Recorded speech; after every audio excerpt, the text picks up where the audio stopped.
Jason Baile, your 2025 PJ of America Teacher of the Year.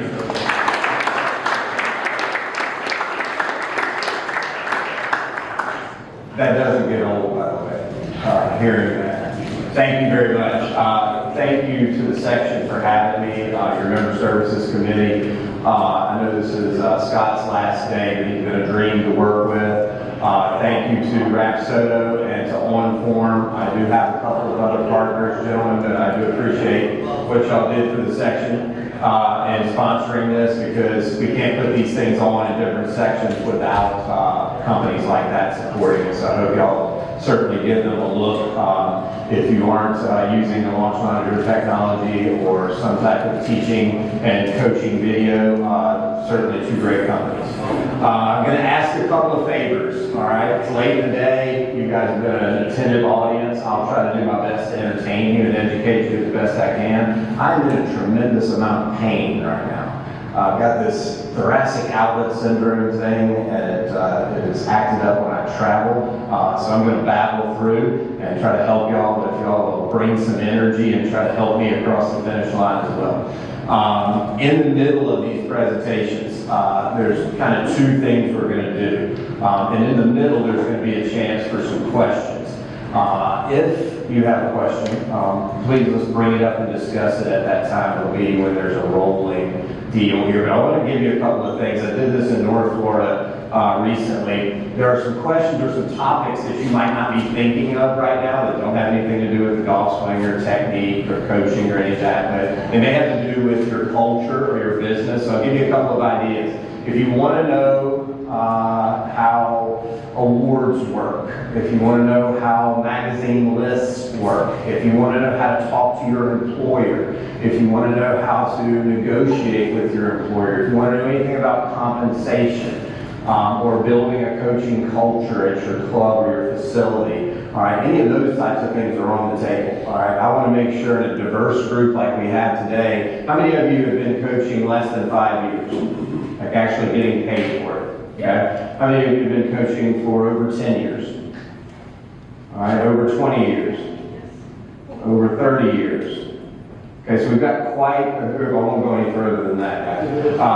We've got quite a gamut of experience levels in here. And so I want to make sure that I try my best, what the presentation is all about, to try to touch on every one of those demographics as far as how much you coach, whether you're building a business, building a brand, and trying to get you to lead with something that you can take to the T or to your employer tomorrow. If I don't do that, you owe it to me, all right, to send me a private message on Instagram, all right, and tell me where I failed you so I can do better next time. All right, I get a tremendous opportunity to stand in front of a lot of golf professionals and do this, and just like I want to be a better coach on the tee every day, I'd like to do this better since it's not my real job. So I'm going to tell you a little story, and that's what's going to lead through the first part of this. It's 2016. I'm at a club called Belfair in South Carolina. I had just won my first Teacher of the Year award. It was the Low Country chapter of the Carolinas PGA Teacher of the Year award, and I couldn't have been more proud. I thought it was really cool. I was really excited about it. Family was really excited about it. My club was really excited about it. 2 days later, after I get the award, I walk on the tee, and one of my lessons, we're going to call him Dan K, because he doesn't love for me to tell this story and use his name, but Dan K was a smart businessman, all right, and he was a pretty good player, loved to tinker with equipment, loved to work on his golf swing, things like that. And he goes, "Hey, Jason, congratulations on your award." And I said, "Thank you very much, Dan. I really appreciate it, but I'm very proud of it." And he goes, "You know what? You need to start working on your brand now." And that hit me right between the eyes, because all I could think about, all right, was I was now going to have a catchy nickname. And Jason Sutton is a good friend of mine, and Jason is the golf guru. And I, gosh, man, nicknames are not my deal. And then the next thing I thought I was going to have a Jason Baile nickname logo on my sleeve. And I mean, I'm just going into cringe mode like crazy. And you can see, he sees I'm struggling with this a little bit. And he says, "Well, you do know what a brand is, don't you?" And And I said to myself, like I'm once again thinking, and I'd like for any of you to please raise your hand if you can define a brand for me. And I promise you, in this group of your peers, that whatever you say is going to be better than the answer that I gave Dana. Promise you, 100%. So who can tell me what they think a brand is? Who can define that? Y'all are as terrible as I was. Got anything? Reputation. Okay, your reputation. Better than what I said. Anybody else got anything? Identity. Identity. Way better than what I said. What you represent? What you represent. I said AT&T and Coca-Cola. Okay, so y'all all have me beat. You have the National Teacher of the Year beat right now. Okay? I had nothing. All right? And what he says to me next changes the entire trajectory of my career. It is the story from 2016 to this day that I stand in front of you. I don't coach tour players. I'm not your National Teacher of the Year. All right? I don't have my job probably at Jupiter Hills. None of this probably happens without him asking me this question and me not being able to answer it. This was Dan's answer, and it changed my life. A brand is a promise that what you do works.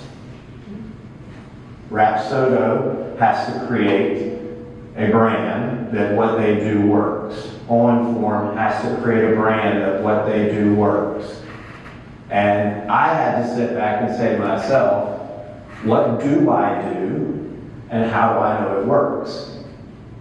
I had never done that before. I knew I was a pretty decent, what's going on with that? I knew I was a pretty decent coach at this point. I had some young kids that I helped through high school to get college scholarships. I didn't coach any tour players. I knew my members liked me. I knew my book was relatively full. And I was the 2016 Low Country chapter of the Carolinas PGA Teacher of the Year. But I still didn't know what I did, and I had really no evidence that it worked. So I had to create a framework. And this is how I started the framework. I wanted that framework to be dynamic and pliable. So I thought Craig did an awesome job of explaining some of the same things that I'm going to explain to you in my version of it. And by the way, what a wonderful representative of your section as a Teacher of the Year. I thought his presentation was fantastic. I wanted this to be easily shared with younger coaches. So those of you who haven't coached very long, I wanted you to be able to come and for me to explain how I do things and you to get it right away. I wanted it to be able to revolve around a case study of one. So I didn't want to have this method, okay, or this formula that was exactly for everyone. It needed to be something that was so dynamic, so pliable that I could apply it to you in a way and then also apply it to you, but it looked like a completely different golf lesson. And then I wanted it to be applicable to players of all skill levels. So there's, kind of this thing at Jupiter Hills where they think I give tour player lessons and that I give member lessons. I teach all my tour players exactly like I teach my members, and I teach my members exactly like I teach my tour players. I try to solve problems. If your ball's going in a direction you don't want it to go, then I try to solve that problem with you in as few chess moves as I possibly can. So I was lucky enough and have been lucky enough in most of the facilities I have to have technology. And I needed to be able to use that technology for good, not evil. All right, because we all know that the best technology in the world in the golf space can be used for evil and it doesn't help anybody. So I wanted to make sure that these were my partners, or still my partners at this time. Swing U is my stats world. Swing Cat is my force plates. Coach Now is my version of what On Form is. I have to pay the bills too, so I needed to mention them. TrackMan obviously is my version of Rapsodo. TPI was a big part. We'll get into that later. And then K-Coach at the time, and still is, my 3D system. I have another one now that I'm working with, but that was what I had. So I wanted to make sure that I could involve the technology that I had and also weave it into this new framework. TPI was a huge, huge part of my growth as a coach. How many of you are TPI Level 1 certified? Okay. If you want to coach at a high level, I really suggest that you at least do TPI level 1. Okay? I was always a pretty good, even back then, club and ball coach, but I wasn't a very good body coach. And I wanted to be better at the whole gamut. Okay? I could make the club move and I could make the ball move, but I wanted to understand why people couldn't do things. And then I asked them that sounded really cool. And it's because their body wouldn't let them. So in the TPI world, the reason I just bring up level 1, if that's all you did, was we were able to screen an athlete. I can take any of you in here. Maybe we'll do a little bit of this afternoon. I can take any of you in here and put you through this screen that's on the left, and I can tell you what swing flaws, or characteristics we call them, swing characteristics you may struggle with in your golf swing, and I will have never seen you hit a golf ball. So I can tell if you are susceptible to chicken winging. I can tell if you're susceptible to coming over the top of it, or swaying, or sliding, or early extension, any of those things, and never have seen you swing. So it opened up my mind, okay, number one, how not to ask somebody to do something that they physically were incapable of doing. Because it could have sounded really cool. Yeah, I just want you to shower the golf club, and I want you to feel like it's a sidearm throw, and we're going to get that left or right elbow out in front of you a little bit more. And the guy goes, man, I've wanted to do that forever. Let's do it. And 6 weeks later, it still looks like the exact same thing. All right, and you get fired because it hasn't changed. Or 4 weeks later, he cancels 3 lessons because you hurt him, because he couldn't externally rotate his trail shoulder and decided to right bend and thrust in order to get that golf club, because he wants to make you happy, he wants to make him happy, and he gets hurt doing it. In both instances, you get fired. And so I wanted to make sure I wasn't going to do that to a player, either of those scenarios. And that's why TPI has meant so much to me. I just got back recently from a trip with Christian Bezadenhout, who's one of my players on tour. It was huge. We had his whole team there, so that's Dr. Greg Rose, and then Rich Merrick, who's his mental guy, Christian, myself, his strength guy, Ian, and a TPI, Brandon, new TPI biomechanist out there. Now, you can take any of your members and have this same experience, okay? So if you get into that thing, it doesn't mean it's just for tour players. But I wanted Christian to go out there, and the biggest reason was, and we'll talk a little bit more about his golf swing as we go, but Christian and I have been working together since 2 weeks before the Masters. All right, try getting a new player 2 weeks before the Masters. All right, that's a change in your dynamic as a coach. And I thought I was on the right track. I was really pretty sure I was on the right track. And we were getting better and things were changing. But from a coaching perspective, when you're coaching at that level, I wanted confirmation that we were on the right track. Christian eventually needs to add some speed to his golf swing. All right, we don't hit it far enough to compete at that level. One thing you can tell some of your members, all right, is that at the highest level of men's professional golf, how important do you think driving accuracy is? How high on the list? Pretty high? It's down here. Do you know that 7 to 8 of the top 10 most accurate drivers on the PGA Tour lose their card every year? 7 to 8 of the top 10 on the PGA Tour in driving accuracy lose their card. A good drive on the PGA Tour is something that lands a long way out there where you have nothing in front of you to hit the green. That includes concession stands. Okay? So driving accuracy is not that big a deal. Well, I want to make sure when we add speed to Christian, number one, we're going to do it in a healthy way, all right? And then number two, when I first tested him in the beginning of the season, when I got him, his kinematic sequence was completely off. Okay, so as he started down, his torso rotated first, the lead arm came second, the pelvis was third, and then the golf club. So it was completely off from a kinematic sequence standpoint. And what do you think happens if I add speed to a bad sequence? He gets hurt, or he plays really bad golf, and what am I going to do in both those scenarios? Get fired. Okay? When you do this, by the way, at a high level, and you do it well, which I try to do, and I try to grow every day, they pay you really well to do that. And I don't like to lose that income. So I'm going to take every step I can to make sure that I've got the right plan for the player believes in the plan, and then we go about it the right way. So confirmation-wise, and the reason I had the whole team come was Christian needed to hear, and so did I, all right, that we were on the right track and doing the right thing. And I asked Greg Rose the day before, I got there a day early, and I said, Greg, I need two things from you. I said, number one, if I'm missing something, okay, I need you to tell me.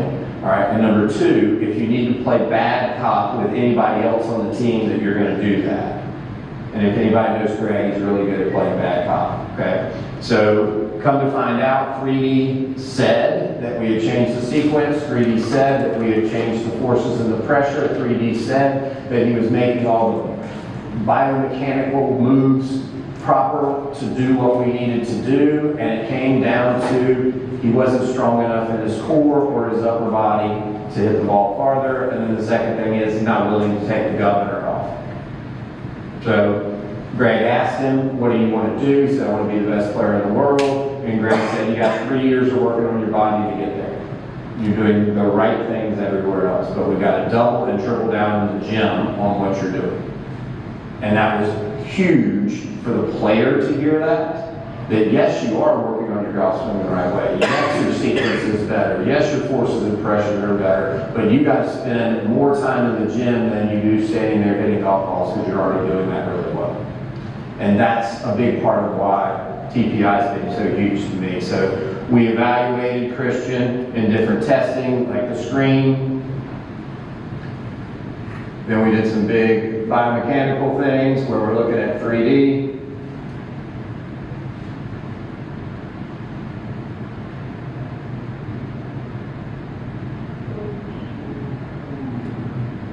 I think he's going to hit it.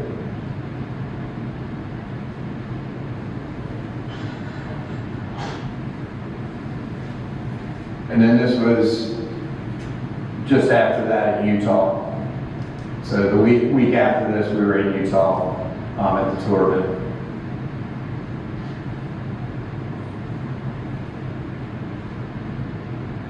If you look at this backswing as we go, you're not going to see that backswing the first time we work together.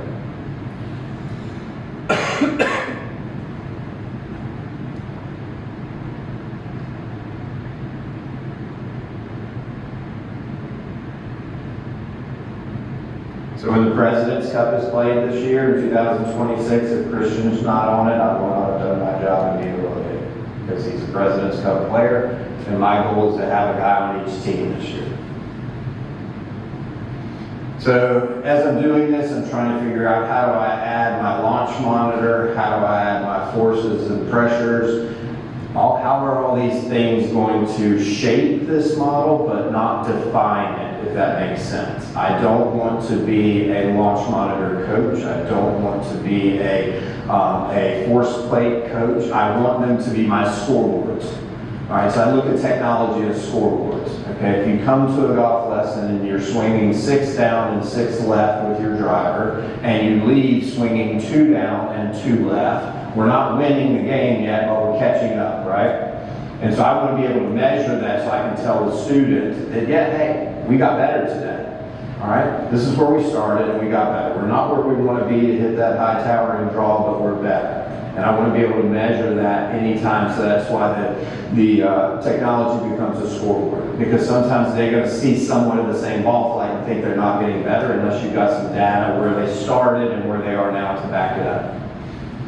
So if anybody knows anything about me, if you've read anything in the PGA Magazine article, I come from a coaching family. My father was a high school football, basketball coach for 40 years. My 2 younger brothers are tennis pros. My mom owns a big dance studio in my hometown, and my sister is the director of dance.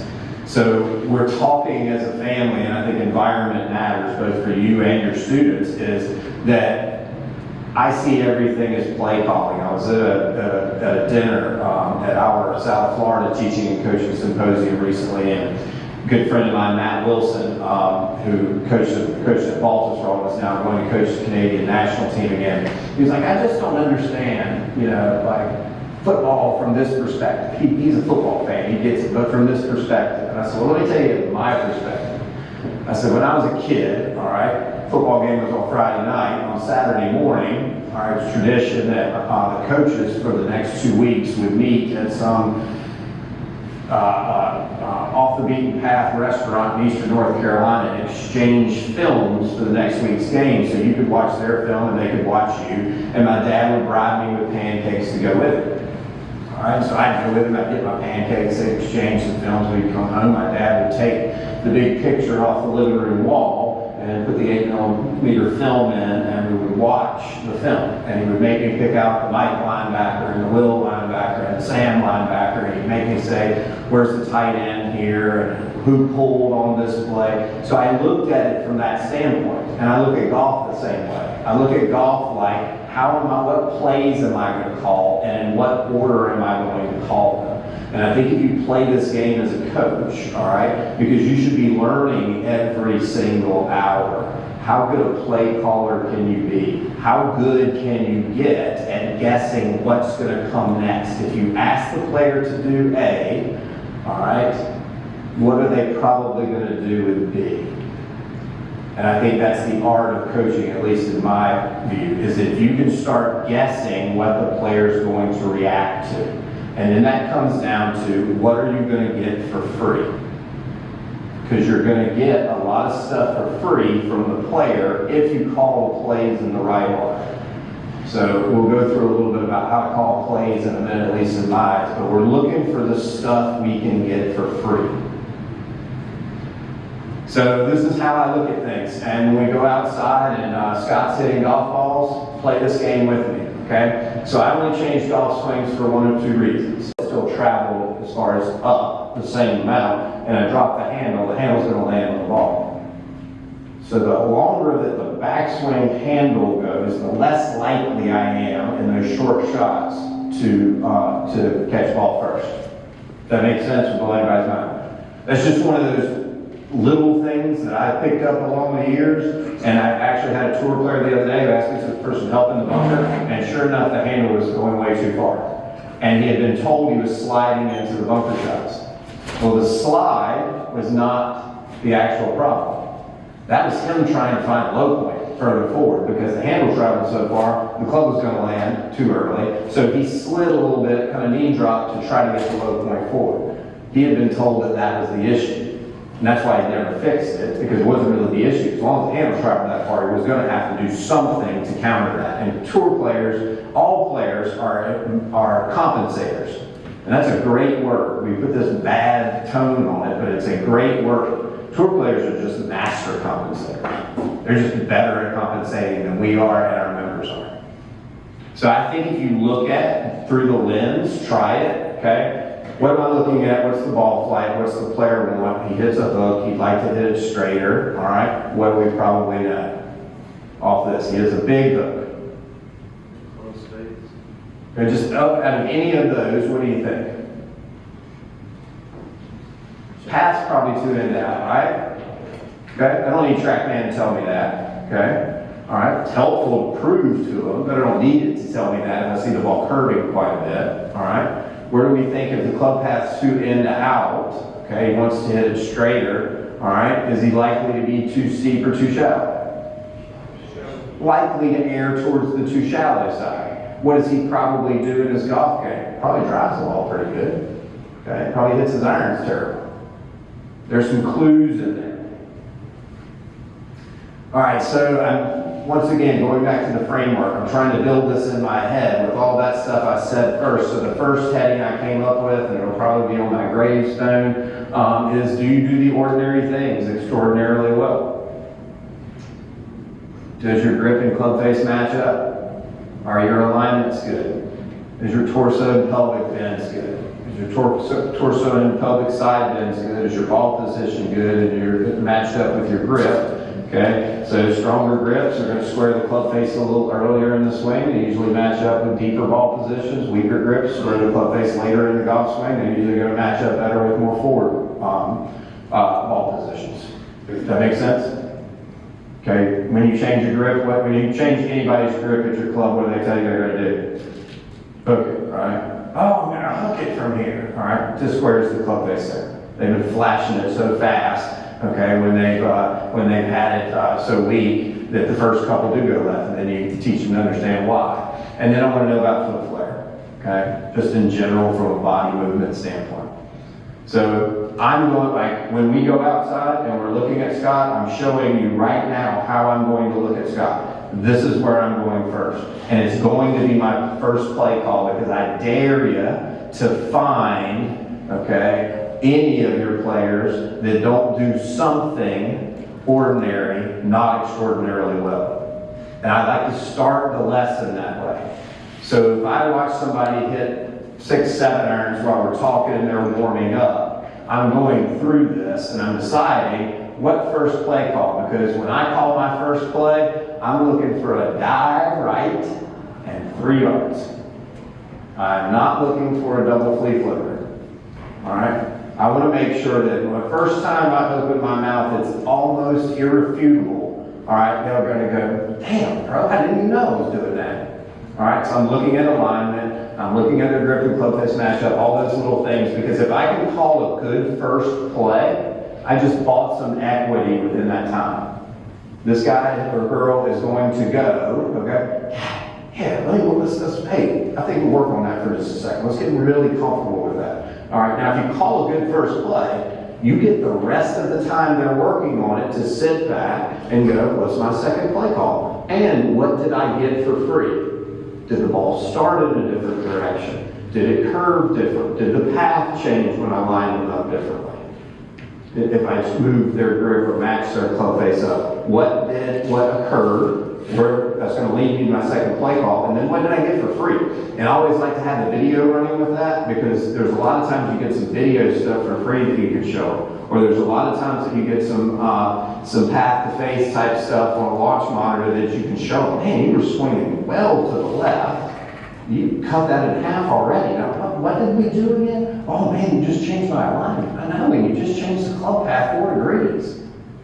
Because if he was lined up to the right, and the grip was weak, and the face was shut, okay, and he had to figure out a way to get it to the target, obviously, he compensated, and that was the club path. All right, but that doesn't mean that was what was wrong. So this is a member of ours, actually was on the hiring committee that hired me. He should get a medal. This is what I would call a good grip and club face matchup. Okay, we'll talk a little bit on the outside. We'll make sure we talk a little bit about this. Okay, so everybody okay with that left wrist position in the club face? Pretty decent, right? Okay. How about this one?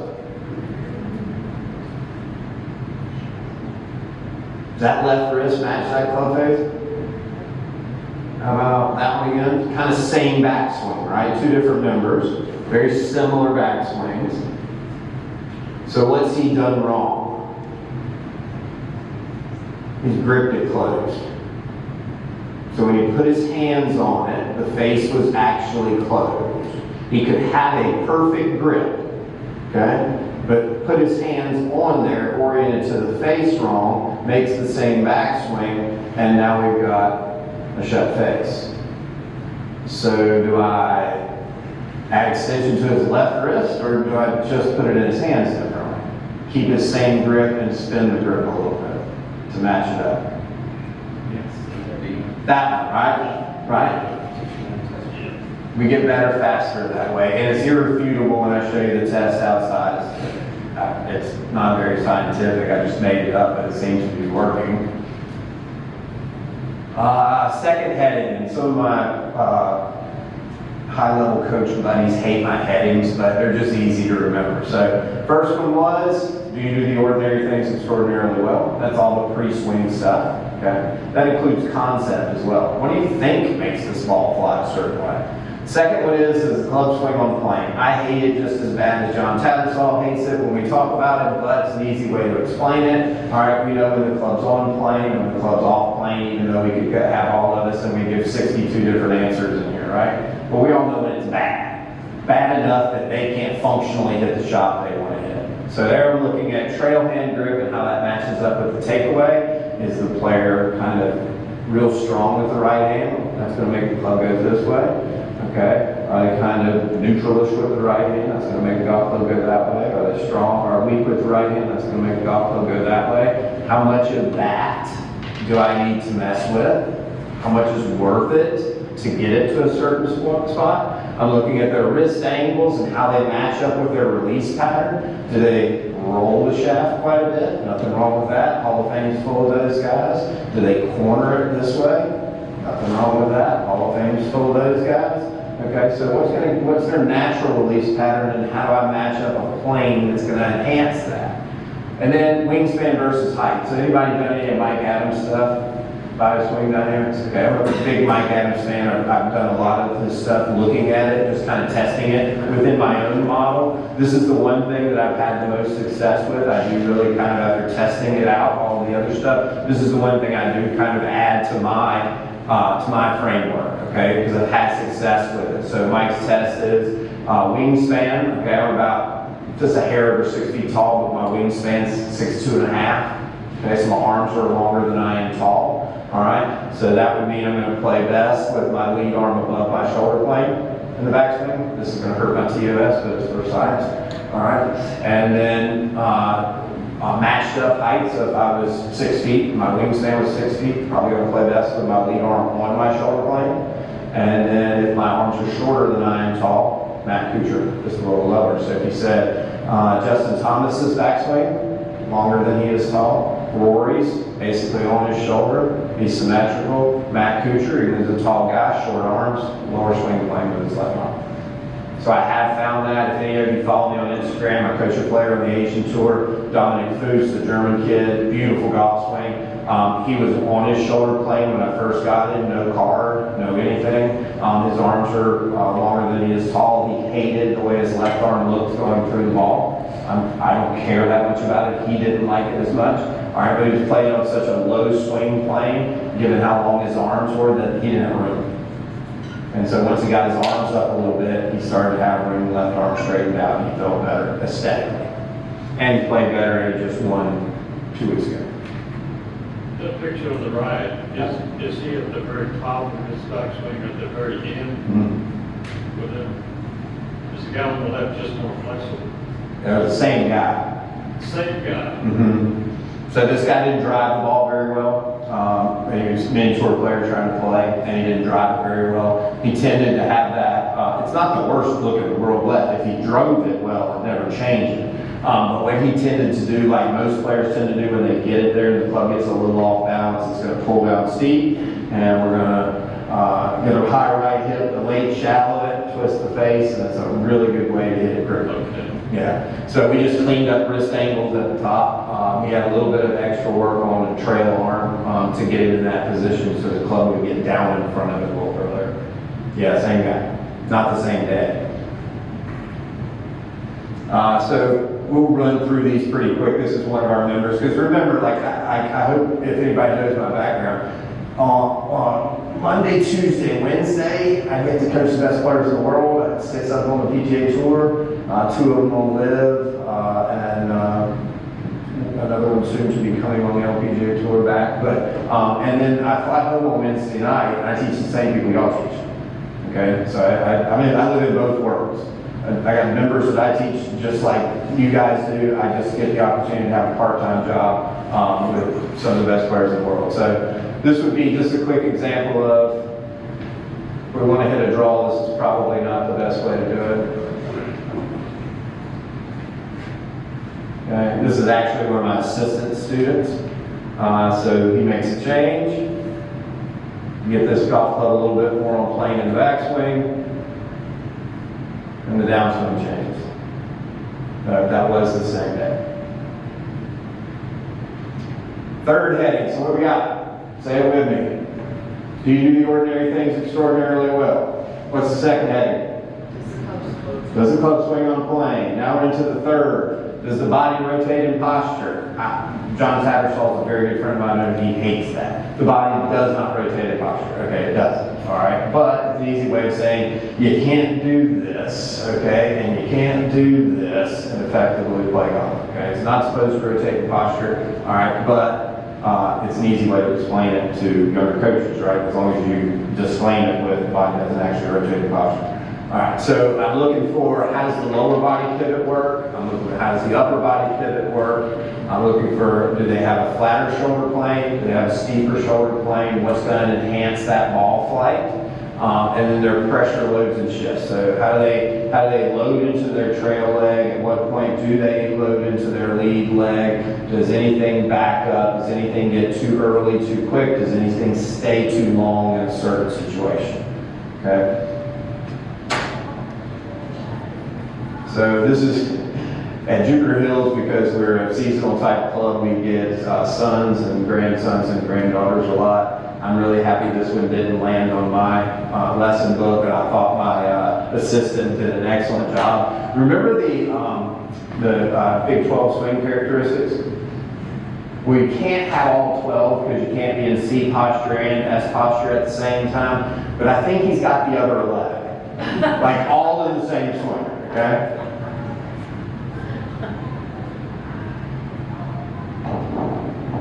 I mean, there was some sway, some lift, some flat shoulder planes, some over the top, some chicken wing, and there was a lot of cool stuff going on there.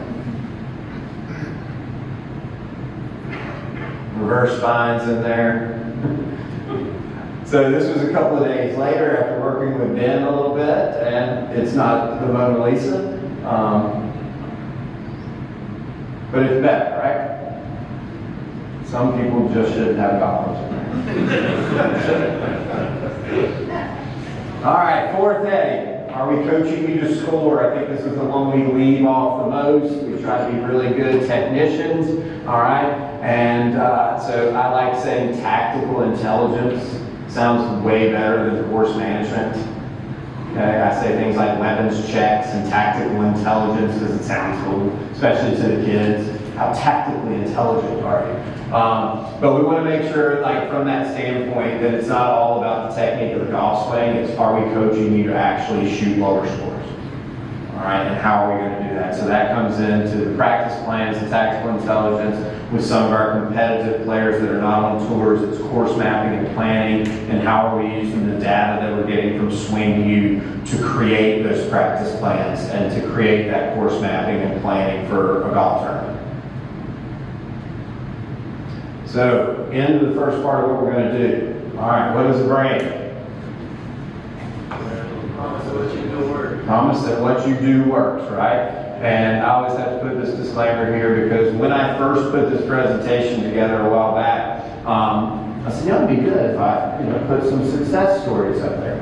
Because I've been running this since 2016 when I figured out that Dan had kind of trumped me and I didn't know what I did. All right, some things will work, some things won't. Just give me a little. Remember, I'm hurting up here, so give me a little leeway. All right, so this is a member. And so what I hope to do with this, because actually I just kind of put some of this together over the last couple weeks, so I wanted to do something different for y'all. It's going to kind of bounce back between the players that you coach and the players that you might not coach. Okay, so some of the best players in the world, what I've done with them, and it's just normal members, all right? So hopefully we'll have some fun with this. All right, so this is a lady, she's a pretty decent player at our club. On the left, this is kind of those first play calls. So on the left, she is only coming to me for this golf lesson because our club fitter will not fit her with a driver because she's 2 down and 2 left, okay? So not 2 degrees, meaning 2 is T-O-O, okay? So the club swinging 2 down and 2 left, for her to give her a good fitting, and because of the culture that we built at Jupiter Hills, the fitter goes, nope, and stops fitting and says, you need to see Jason or Morgan or Ben, one of the members of our staff, because I'm not going to sell you a golf club when the geometry is the way it is. See them, come back, we'll get you taken care of. Sometimes I leave the lesson and I go and grab Neil because I said, I don't think this is going to work with what I'm trying to do, and he puts his eyes on it. We try to create this team culture. All right, and our team culture, I sold Jupiter Hills on it, that's why they hired me. All right, was that I wanted to bring a tour player experience to every member that wanted it. So everything a tour player can have, I wanted at Jupiter Hills. Whether you choose to use it all, no big deal. Some players are never going to touch it, but if they really want to get better, I wanted everything a tour player has to be at Jupiter Hills. So on the left here, the club path, I'm using 7-iron just because this is, we're messing with this, but this is really about a driver. Okay, so our club path over here on the left is 6'4", to the left, face the path is 5'4", and the attack angle is 5'4" down. She has no right bend, okay, in her swing. Her grip is weak, all right, in her left hand, and the face is shut. Okay, so left hand's weak, she doesn't have any right bend, and the face is shut when she grips it. Okay, and then we'll let you see the swing.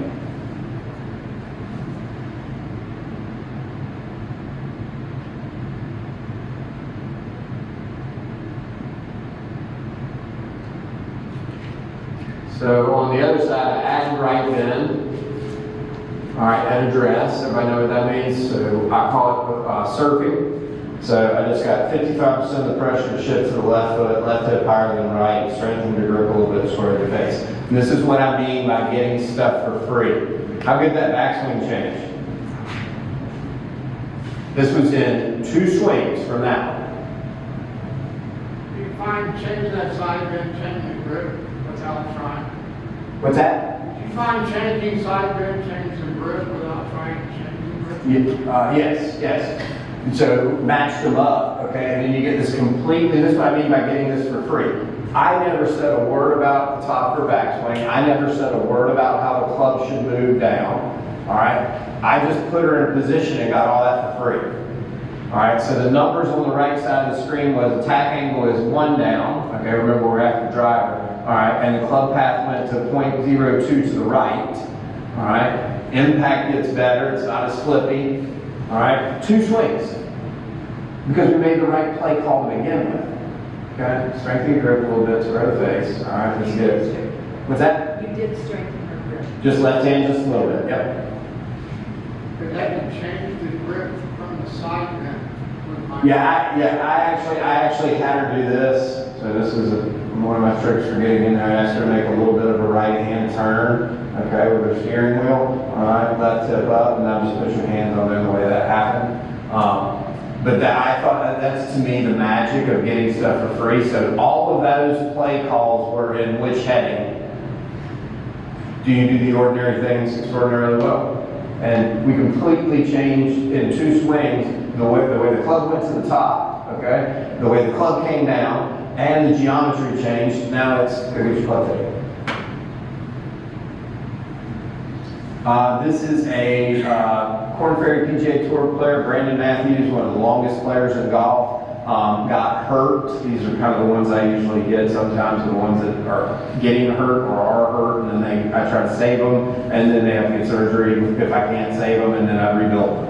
All right, so Brandon on the left. These are 1 swing apart. Remember, if you do coach really high-level players, be careful what you ask them to do, because unlike your members, they can actually do it.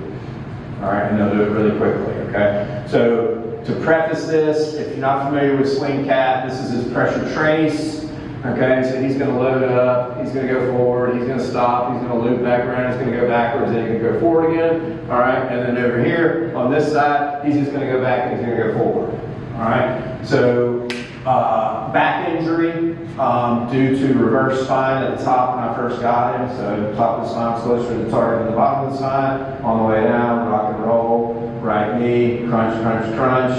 And because like we were together Saturday, and you know what we're working on? Trying not to make his 3-wood fly 300.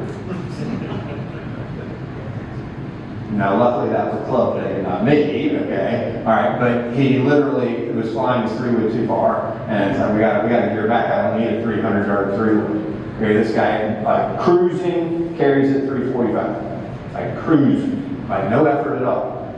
So this is, I want you to pay attention to the backswing, and then I'll tell you like the top of the backswing, and then I'll tell you the cue I gave.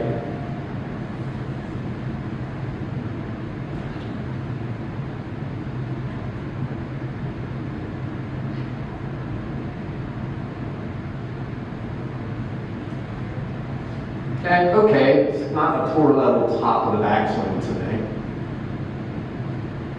There you see that pressure shift not going very far forward.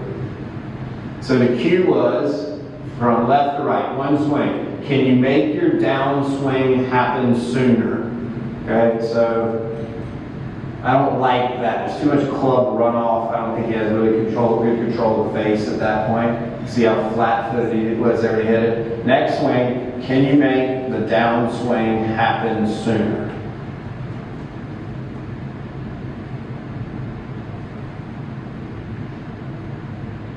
There's the top of the backswing. That reminds me of Sam Snead.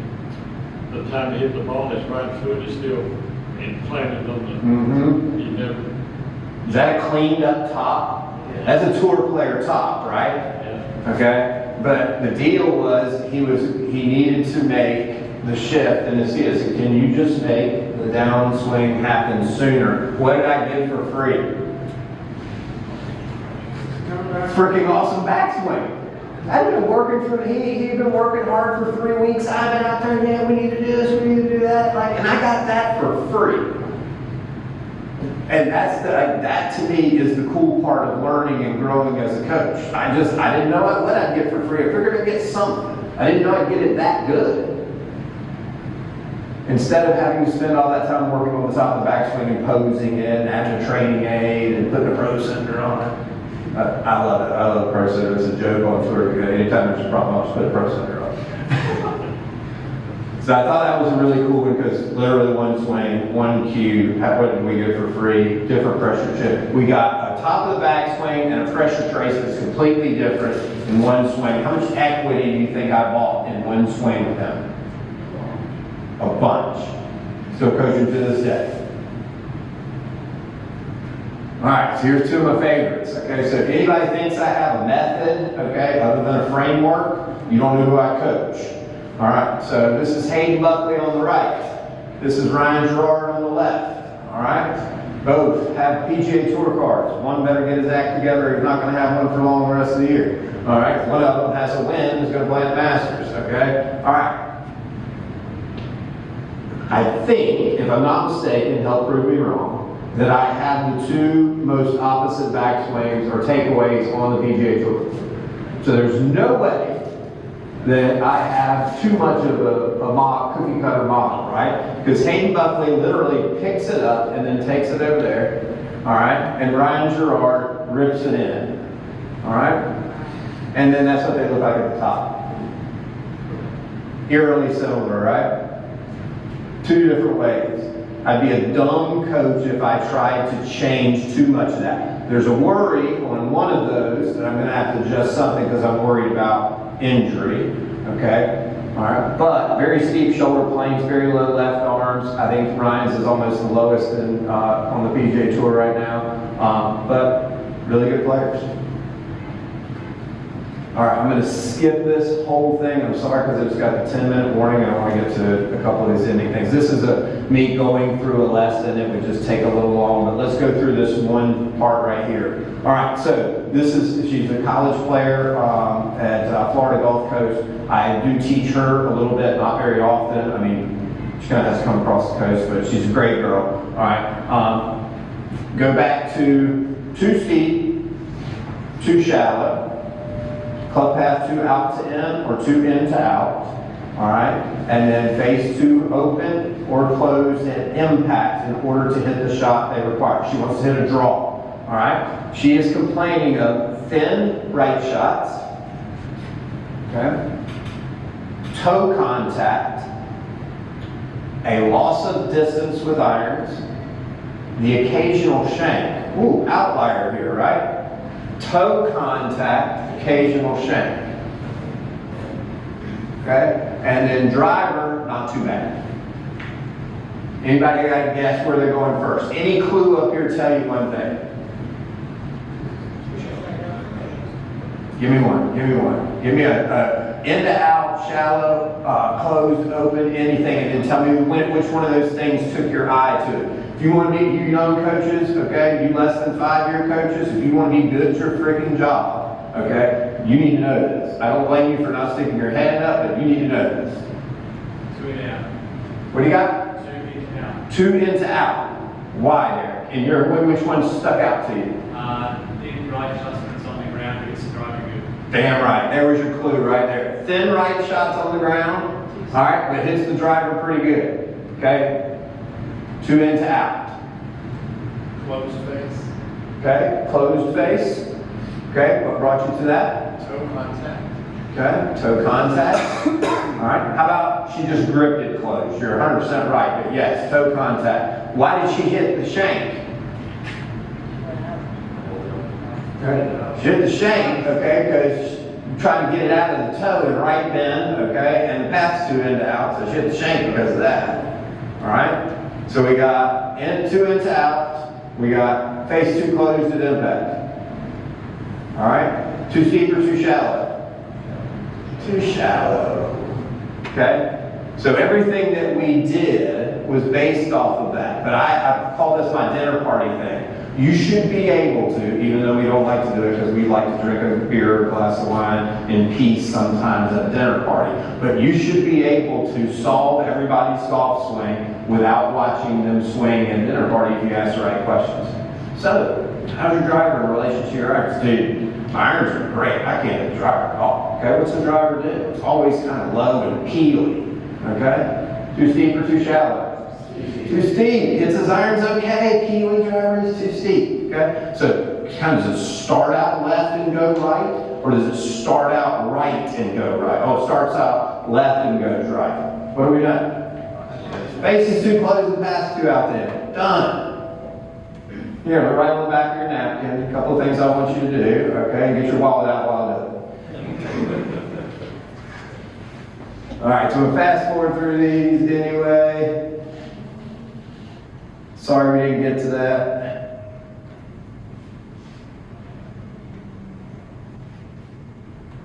Anyway, that was the before and after. She was in reverse spine on the left. We got her pivot better impact conditions, not as throwy.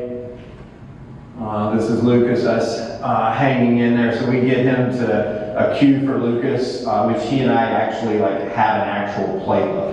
Okay, we have 6 things we monitor, and we only go out of the playbook when Lucas says something that's really weird that's out of the playbook, like he did at the Masters 2 years ago. Wasn't in the playbook. I said, "What are you feeling?" He goes, "It's not separating."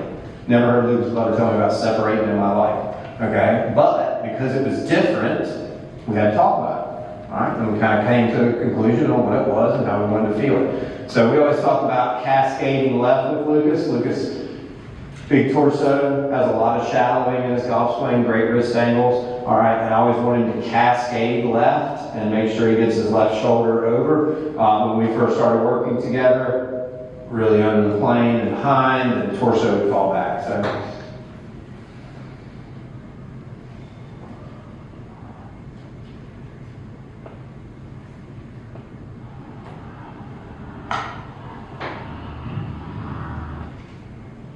So that was when we first started working together, club too far on the right arm, too shallow. He had gripped closed, which probably made him swing it more that way because he's a drawer, wants to start it right, curve it left. This was a little fall drill we used to do. So his key was to fall back left before the band, Golf Forever band stretched all the way back. And this is how you get your face on Mount Flushmore. Because the hardest part, Lucas is one of the greatest human beings in the world, and I'm so fortunate to have a relationship that we have. But sometimes it's really hard coaching Mozart.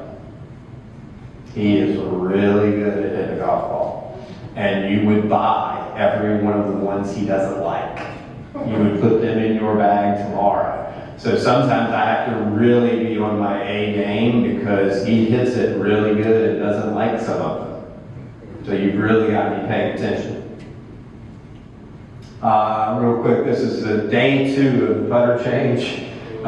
We love looking back at this and he showed up to a lesson and had this in his bag and we were trying to figure out how to use it. So I went from having never coached this to now I kind of think I'm an expert at using the broom because we learned together. It was a lot of fun. This is one of his first putts. We are going to Memorial. This is Saturday. We're going to Memorial tomorrow afternoon, and we're going to use it for the first time.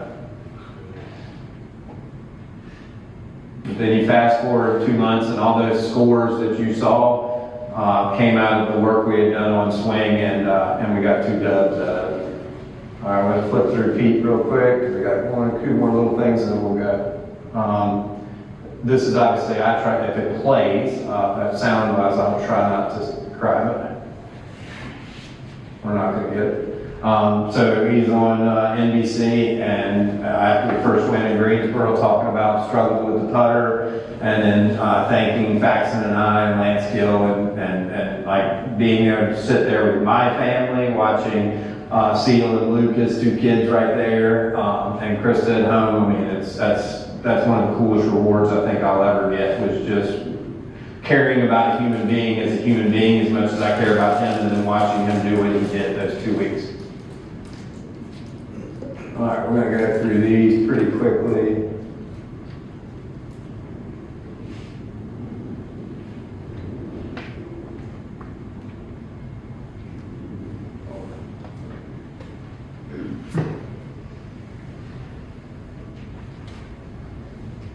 All right, this is my man here. Okay, this is Paul McCarthy. All right, looks like the dude from Tales from the Crypt, but he's a huge, nice, really nice man. All right, so look where the club started in relation to the ball. Did y'all see that? Okay, so the club starts inside the ball. That was actually a good one for him. He can go a whole sleeve.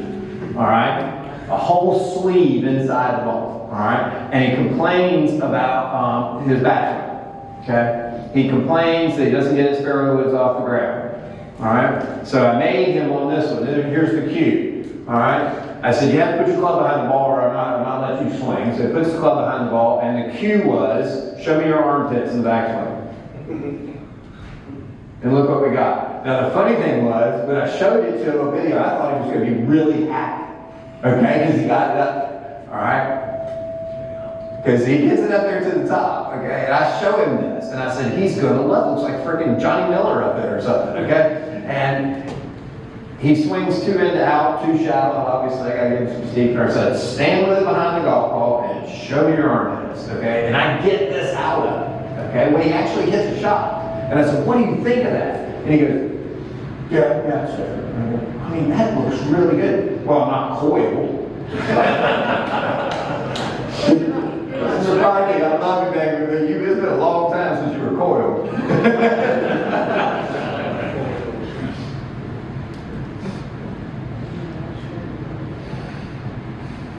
Screw this one up, let's do it.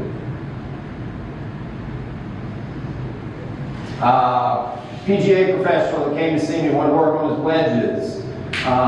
He is said he hits it thin with his wedges. Okay, and when he hits it thin, as soon as I showed him that, he said, "Oh, my head moved." Okay, and I said, "Hope you know it's gonna move." All right. But meanwhile, he's telling me he hits it thin with his wedges in his warm-up. He beat the hell out of my tee. And I did see him hit a thin one or 2, but I also saw him hit fat just as many times as he hit thin. So we got a low point issue. All right. The cue on this on the left one, if you just look at impact conditions, how much more open is he on the right than the left?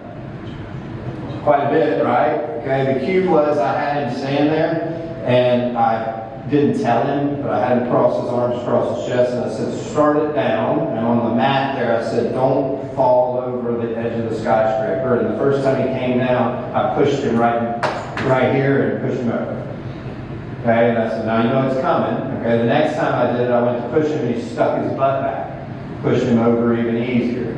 All right, finally he starts getting the hang of it. I said, now you push me over. And the first time I just stood up and left. All right.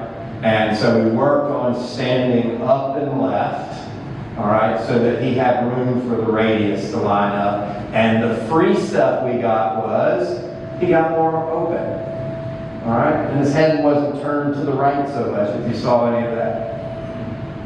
All right, we're going to skip Maisie. Bud Colley, one of my players, these are iterations of takeaway. So Bud in the middle, that's Bud at not so good, okay? Wants to draw it, tends to take his right arm and stretch it quite a bit. One of his cues, he and Freddie Kidrop are kind of the same way, misuse of the trail arm. How does it work? So if you had a light dumbbell right here, and you just kind of snatched it and curled it up, okay? That's how I want the right arm to move. Okay? You heard Craig talking about not getting the elbow behind the seam of the shirt. Couldn't agree more. I want that right arm to work like a throw. So that's Bud and I working on that type of stuff. Jessica Corda, much the same thing. I like drawers to have the club head outside their hands on the way back, so that it comes down the inside. And I like faders to have a little more on the inside, so it comes down the outside. Is she still playing with it? We are calling it visitation rights. So she's going to play with Bud at Grant Thornton, and then she's in all the majors next year. We'll decide after Grant Thornton, but we're just working to be good enough to play at Grant Thornton right now. Another issue, when we were working together before she had the baby, back issue, I'm trying to save the back. A little too late. For a family. Yeah, a little too late. But I love Jessica. She's like, if I could move the golf club like Jessica, I wouldn't have to stand in front of y'all and sing for my supper. There's Bud, same type of thing. Bud's a drawer of the ball.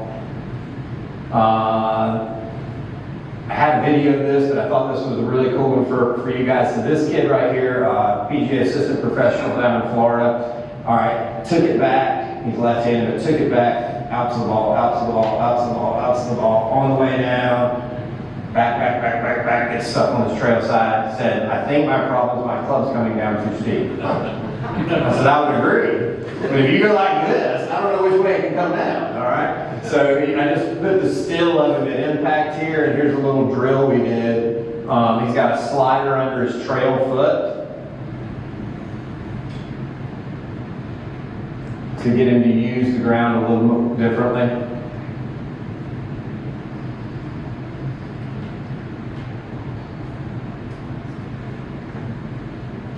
All right. We're at the end of this, so we can go watch Scott do all these things that I just asked everybody to do with a golf club in his hand. How many of you lost money today? How many of you lost money today? Lost money. Lost money. If you teach golf, every one of you lost money. Because you're not teaching golf. All right? So did all of you lose money? All right.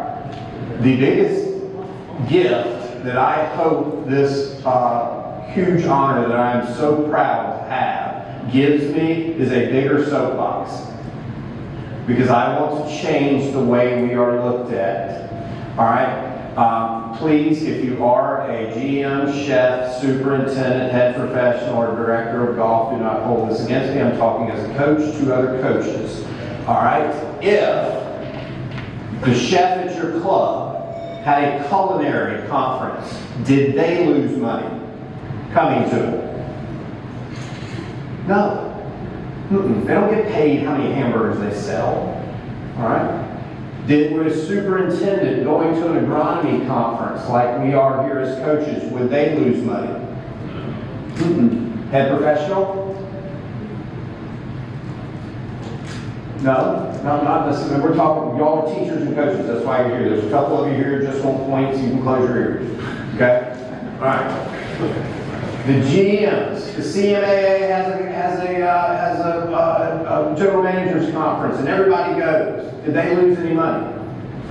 What does that say about the people in this room? What does that say about coaches? What does that say about PGA members? We're willing to lose money to come and learn. We are willing to lose money and sacrifice time on the tee to grow. It's that important to us to do that. We're willing to lose money to come and see our friends and congregate together and console each other about Mrs. Havikamp who still can't get it off the ground, or Mr. McCarthy who will not put the club behind the ball. Okay? All right? So I think it's really cool, and I hope, okay, and these slides are readily available. All right? If you are giving the majority of golf lessons at your club, the people you are touching are spending 65% more on F&B. Who's that helping? Club and the chef. And they're a team. At a club, we're a team. We should be helping each other's department. Did you know a lesson taker plays 21% of golf? 20% more golf from the people you teach than the people you don't teach at your club. That helping the club? That growing the bottom line? 79% more in retail. The people that you are teaching on a regular basis are spending 79% more in the golf shop than the people you aren't teaching. 100% of people who are regular lesson takers at your club, all right, renew their memberships. Who affects the bottom line of a club more than the people in this room? Please tell me. Some of you make 25 grand and you eat what you kill. Some of you have part of your lesson money taken out. You have to give a percentage back to the club. While you're doing that, and they're taking a percentage of your money. And you're here losing money just so you can get better at your craft. We have got to change the way we are looked at. And the way you're going to change the way you're looked at is you're going to keep doing the things that you're doing. You're going to keep grinding out and being better coaches. Okay? You're going to create a better culture. And you're going to create a better brand at your club. And then one day we're all going to rise up. Okay? And we're going to make sure, all right, you call me anytime you are in a compensation situation. Anytime you are in a situation where you're renegotiating your contract, or talking to another club about a job, and you say, I got somebody I'd like for you to talk to, and put them on the phone with me, and I promise you, I will help them understand how valuable you are.